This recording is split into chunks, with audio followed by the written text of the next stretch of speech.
Hello friends, welcome to my channel. आज हम लोग पढ़ेंगे थर्ड एफोरिज्म। तो हम लोग शुरू करते हैं, ठीक है। हम लोग पहले इसे पढ़ेंगे, देन इसकी जो भी इम्पोर्टेंट पॉइंट है वो याद करेंगे।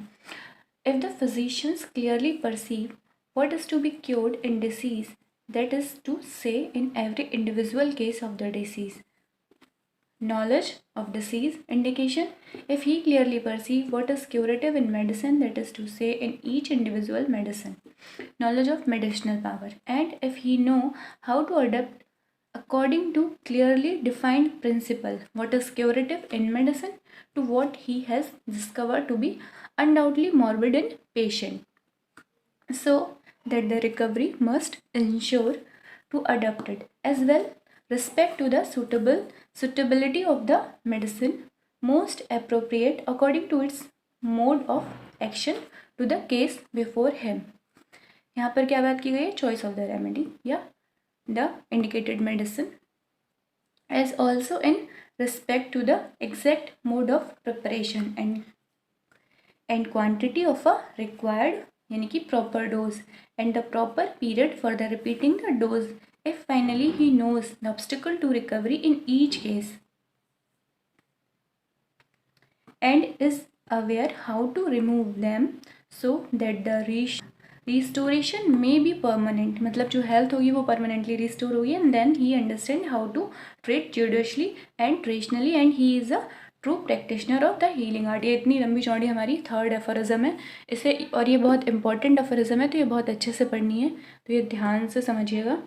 जो थर्ड एफोरिज्म है, अगर वो वन वर्ड में पूछे कि क्या बताता है वो, तो क्या बताता है वो?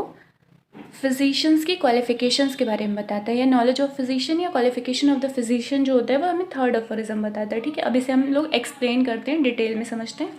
ये जो हमारी थर्ड एफोरिज्म है, इसमें नॉलेज ऑफ फिजिशियन या क्वालिफिकेशन ऑफ द फिजिशियंस बताई गई हैं। क्या क्या क्वालिफिकेशन होनी चाहिए उसे? नॉलेज ऑफ डिसीज़ होनी चाहिए, ताकि जो इंडिकेशन पेशेंट को हो रहे हैं उसकी वजह से वो क्लियरली परसीव कर सके कि उसे क्या डिसीज़ हुई है। The physicians clearly perceive what is to be cured in disease, और उसे डिसीज़ में क्या ठीक करना है, that is to say in every individual case of disease. तो उसे नॉलेज ऑफ डिसीज़ होगी तभी वो परसीव कर पाएगा कि उसके जो इंडिकेशन या जो साइन या सिम्टम शो हो रहे हैं वो किस डिसीज़ के हैं, और उसे ठीक करने के लिए किस चीज़ की नॉलेज होनी चाहिए? मेडिसिन की, दवा की, कि कौन सी दवा उस पर्टिकुलर इंडिविजुअल केस के लिए सूटेबल है, उस पर्टिकुलर इंडिविजुअल को हम कौन सी मेडिसिन एज अ रेमेडी देंगे, ठीक है। If he clearly perceive what is curative in medicine, that is to say in each individual medicine, तो उसे मेडिसिन की नॉलेज और मेडिसिनल पावर की नॉलेज होनी ज़रूरी है। If he know how to adapt according to clearly defined principle, और उसे ये पता होना चाहिए कि ये चीज़ें उसे क्लियरली डिफाइंड प्रिंसिपल के अकॉर्डिंग अडेप्ट करनी है, ठीक है, यूज़ करनी है। What is the curative in medicine to what he has discover to be undoubtedly morbid in the patient. यहाँ मतलब है कि वो मॉर्बिड मतलब होता है रोग, तो पेशेंट में जो रोग हुआ है उसे डिस्कवर करना है कि वो फिक्स श्योरिटी से वो बता सके कि उसे क्या प्रॉब्लम है, उसे वो डिस्कवर कर सके, उसकी जो भी प्रॉब्लम है, जो भी अल्ट्रेशन उसकी हेल्थ में दिखाई दे रहे हैं वो श्योरिटी से वो डिस्कवर कर सके। तो इसकी नॉलेज होगी तभी वो ऐसा कर पाएगा। So that the recovery must ensure to adapted, और इन सारी चीज़ों की नॉलेज होगी तो वो प्रॉपर मेडिसिन उस पर्टिकुलर इंडिविजुअल को दे पाएगा और उसे प्रॉपरली क्योर कर पाएगा। as well as respect to the suitability of the medicine most appropriating according to its mode of action to the case before him। यहाँ पर सुटेबिलिटी ऑफ द मेडिसिन इसलिए लिया गया है कि हम जो मेडिसिनल पावर देते हैं, मतलब किस डोज में हमें मेडिसिन देनी है, ये पर्सन की ससेप्टेबिलिटी पे डिपेंड करता है कि वो कितना उसके लिए कितना सेंसिटिव है, कितना ससेप्टेबल है, उसके अकॉर्डिंग हम उसकी जो मेडिसिन की डोज है वो डिसाइड करते हैं, ठीक है। और हमें ये पता होना चाहिए कि जो मेडिसिन हम दे रहे हैं उसका मोड क्या होगा और उसका मोड ऑफ प्रिपरेशन क्या होता है, और मोड ऑफ एडमिनिस्ट्रेशन कैसे देनी है, किस डिसीज़ में कौन सी मेडिसिन किस तरीके से उसे देनी है, ये पता होना चाहिए। चॉइस ऑफ द रेमेडी मतलब रेमेडी किसी भी मेडिसिन को तब कहते हैं जब किसी पर्टिकुलर इंडिविजुअल को किसी पर्टिकुलर प्रॉब्लम के लिए देते हैं हम कोई पर्टिकुलर दवा, तब उसे क्या कहते हैं हम? उस मेडिसिन को रेमेडी कहते हैं हम। as also in respect to the exact mode of preparation and quantity of required, मतलब कि proper dose. Mode of preparation मतलब वो किस किस चीज़ से बनी है और कैसे बनी है, ये फिजिशियंस को पता होना चाहिए। और यहाँ पर प्रॉपर डोज कितनी डोज देनी है उसकी ससेप्टेबिलिटी पे, उसकी सूटेबिलिटी पे डिपेंड करेगा। जितनी डोज देंगे उसके अकॉर्डिंग उसका रिजल्ट हमें मिलेगा। And the proper period for repeating the dose, मतलब हर केस में दवा रिपीट नहीं होती, किसी किसी केसेस में रिपीट करनी पड़ती है, कुछ मेडिसिन को हम जल्दी रिपीट नहीं कर सकते। तो ये सारी नॉलेज या ये सारी इन्फॉर्मेशन उसको होनी चाहिए, किसको, फिजिशियंस को। ये सारी क्वालिफिकेशन किसकी हैं, फिजिशियंस की हैं।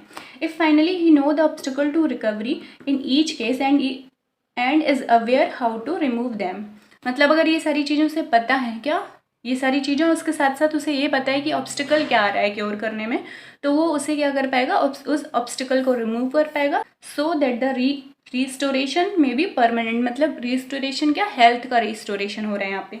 तो रिस्टोरेशन कैसा होगा, अगर ये सारी चीज़ों के अकॉर्डिंग वो चलेगा तो परमानेंट होगा, यानी कि उसकी हेल्थ परमानेंटली रिस्टोर हो जाएगी। Then he understand how to treat